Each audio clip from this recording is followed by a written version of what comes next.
Hello everyone. So today we are going to discuss a bit about a very popular term in sports which is called acclimatization. So what is acclimatization?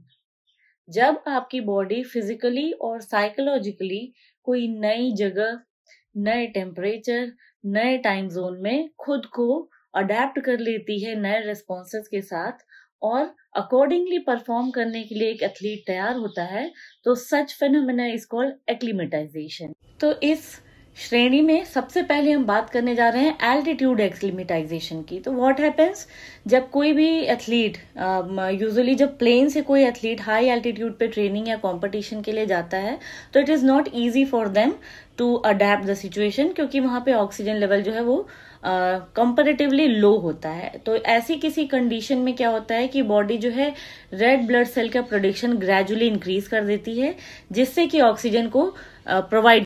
Similarly अगर हम heat acclimatisation की बात करें, तो in these kind of places जहाँ पे heat या temperature बहुत हाई होता है, वहां पे जब एथलीट ट्रेन या कॉम्पिट करने जाता है तो क्या करता है कि उसका जो प्लाज्मा वॉल्यूम है वो अडेप्टेशन के थ्रू वो इंक्रीज करता है, अपना स्वेट रेट को जो है वो इंक्रीज करता है, या फिर जो उसके इलेक्ट्रोलाइट बैलेंस है उस पर उसकी बॉडी काम करती है ताकि वो जो हीट डिसऑर्डर और इलनेस है उससे बच सके। अब हम बात करने जा रहे हैं कोल्ड एक्लिमेटाइजेशन की। तो व्हाट हैपेंस कि यहाँ पर बॉडी कैसे अडेप्ट करेगी।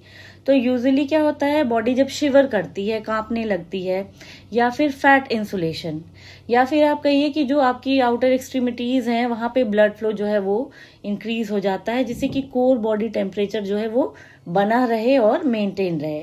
तो ये कुछ तरीके हैं जिनके थ्रू जो है कोल्ड एक्लिमेटाइजेशन में एक एथलीट जो है वो कॉम्पीट या ट्रेन कर पाता है। अब अगर हम बात करें टाइम जोन एक्लिमेटाइजेशन की या जेट लैग जिसे कहते हैं, क्या होता है जब आप किसी एक जगह से उठकर दूसरी जगह जाते हैं जहाँ का टाइम जोन बहुत डिफर होता है, तो हमारी सर्कैडियन रिदम को बैलेंस करने में, अडेप्ट करने में थोड़ी सी परेशानी होती है। So in that case what happens, जो एथलीट है वो ग्रेजुअली एक्सपोजर की ओर बढ़ता है through light, sleep management and sometime the melatonin in the body.